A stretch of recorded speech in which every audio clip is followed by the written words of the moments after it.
This, it's clearest signal yet that EV9 is going to be the next model in its EV lineup. So translation on that, this is coming next. The EV6, which is right behind me over there, is a production car that's already on sale elsewhere, and it's hitting the streets in the US sometime soon. EV9, I have to say at first glance, looks pretty dramatically different. Now, this is still very much a concept. I want to keep saying that. And it's concept-y in the way it looks. Not much of this will make production, but as with most Kia and Hyundai concept cars, we can take away some of the design elements and see what eventually will make production. Speaking of Hyundai, they also unveiled a concept car today called the Concept 7. That's on the same platform that this guy is and about the same size as well. So if you want to see the Hyundai and compare it to the Kia, we filmed that car. You can click on the pop-out banner and check it out.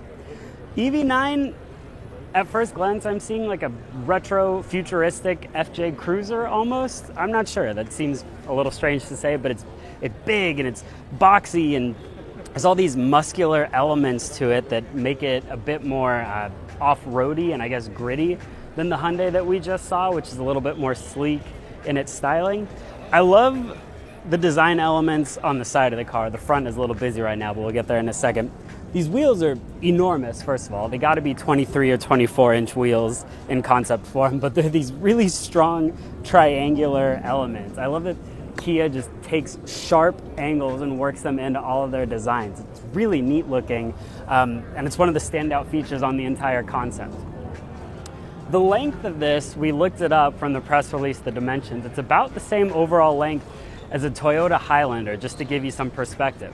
And different from the Hyundai that had a weird sort of futuristic interior, this has 3 distinct rows. So from that, at least right now, I'm going to assume that production EV9 will be a 3-row SUV. That would make sense if they're showing it here. Eventually translate that to production. Around the back of the car, we have what I think are the most dramatic taillights that I've seen on a Kia in recent memory.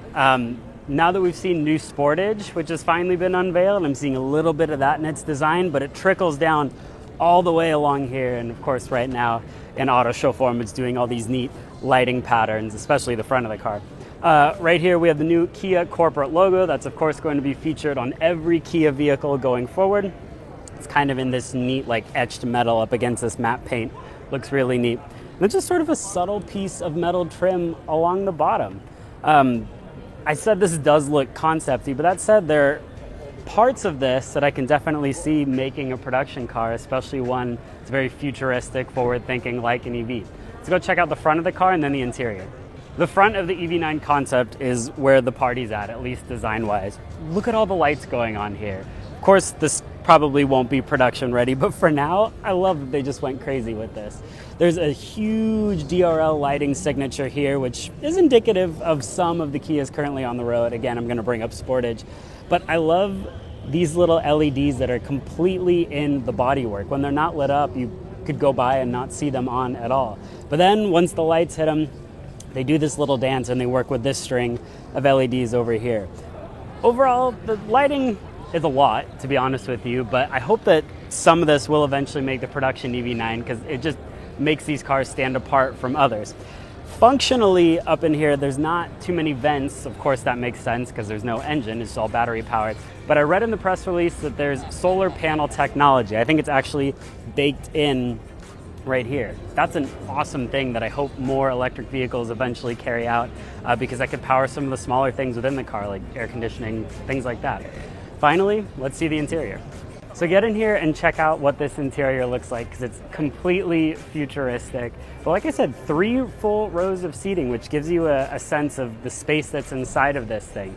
There's a huge panoramic glass roof which lights up the entire interior space. And they mentioned that some of the materials are recyclable, so they use old fish nets, things like that. Up front, there's this big floating dashboard design. That's one of the cooler elements on the interior. And the screen that's